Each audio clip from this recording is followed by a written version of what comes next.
పెళ్ళైనా పండగైనా వేడుక ఏదైనా పట్టు చీరల ప్రత్యేక వేదిక వారాహి సిల్క్స్.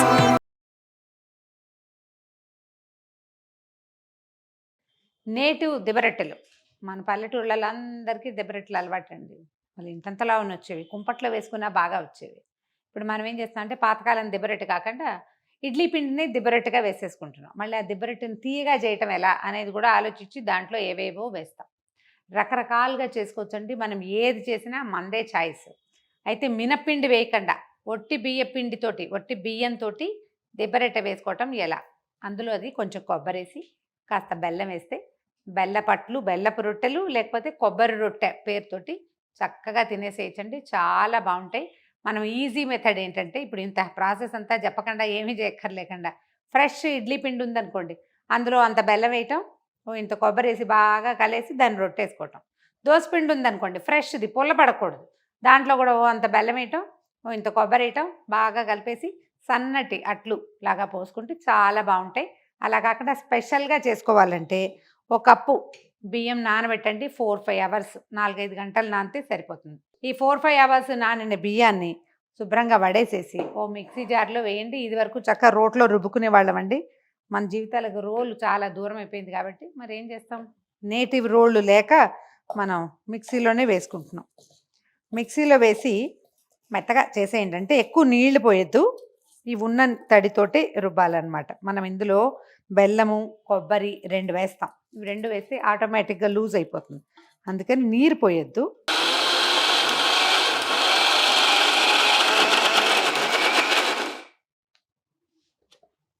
ఒక కప్పు, ఒక గ్లాసెడు బియ్యానికి ఒక కొబ్బరికాయలో కొంచెం తగ్గించామంటే అంటే హాఫ్ కంటే ఎక్కువ కొబ్బరికాయ, ఒక కప్పు కొబ్బరి అనుకోండి. దీన్ని ఏం చేసామంటే కోరేసాము. ఇప్పుడు మిక్సీలో వేసాక ఇది మరీ మెత్తగా శుద్ధ అయిపోకూడదు, జస్ట్ మొత్తానికి బ్లెండ్ అవ్వాలి, కలవాలి అంతేనమాట. కొబ్బరి కొంచెం భావకంగా ఉంటేనే బాగుంటుంది.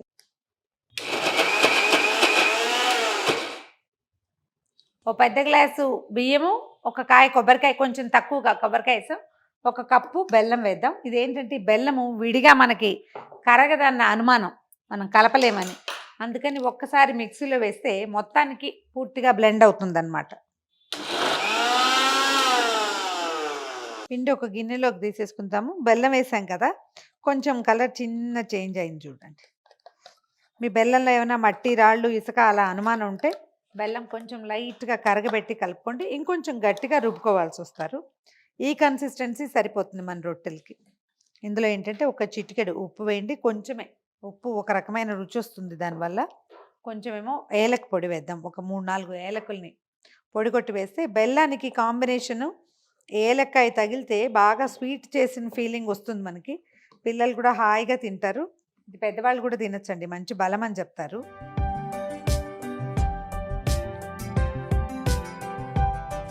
నెయ్యి వేసి కాల్చుకోవాల్సిన పని ఏం లేదు, నూనె వేసుకోవచ్చు. ఏదైనా ఒక మందపాటి ఇవి పెట్టుకోండి, అంటే ఐరన్ ప్యాన్ పెట్టుకుంటే మంచిది. మామూలు మనం రొట్టేసుకునే మూకుళ్ళు ఉంటాయి కదా, అది వేసుకోవచ్చు.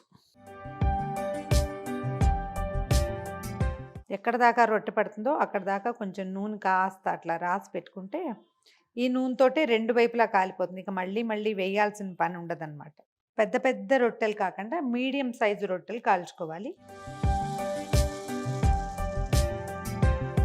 ఇందులో ఎక్కువ పడదు, ఇదిగో చూసారా మనం వేసిన నూనె అంతా పైకి వచ్చి. రెండో స్టవ్ కూడా చిన్నదే అయితే 2 మూకుళ్ళు పెట్టి 2 వైపులా వేసుకుంటే ఒకేసారి వచ్చేస్తాయి. దీనికి సరిపడా ఒక డోమ్ లాగా ఉండే మూతను పెట్టి నిదానంగా సిమ్లోనే కాలనివ్వండి. దీన్ని మీడియం ఆర్ హైలో పెడితే ఏంటంటే ఇందులో బెల్లము, కొబ్బరి ఉన్నాయి కదా, అడుగు పూర్తిగా మాడిపోతుంది, పైన ఉడకదు. సరిపడా మూత పెట్టి నిదానంగా కాలనివ్వండి.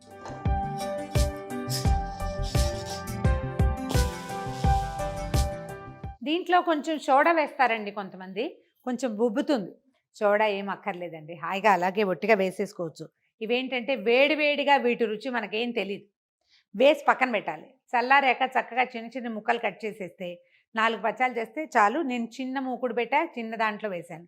పెద్ద మూకుడు పెట్టుకోండి, కొంచెం లోతైన మూకుడు పెడితే మందంగా వస్తాయి. ఇదివరకు ఏం చేసేవాళ్ళు అంటే పైన ఇట్లా అరిటాకు పరిచి దాని మీద బొగ్గులు వేసేవాళ్ళు. పైన ఒక ప్లేట్ పెట్టడము, అరిటాకు వేసి బొగ్గులు వేస్తే కనుక పై వైపున కూడా కాలిపోయేది. వెనక్కి తిప్పే అవసరం ఉండేవి కాదు. పైన కూడా కాలేదు. ఇప్పుడు మనకు అవకాశం లేదు కాబట్టి తిరగేసుకుంటున్నాము.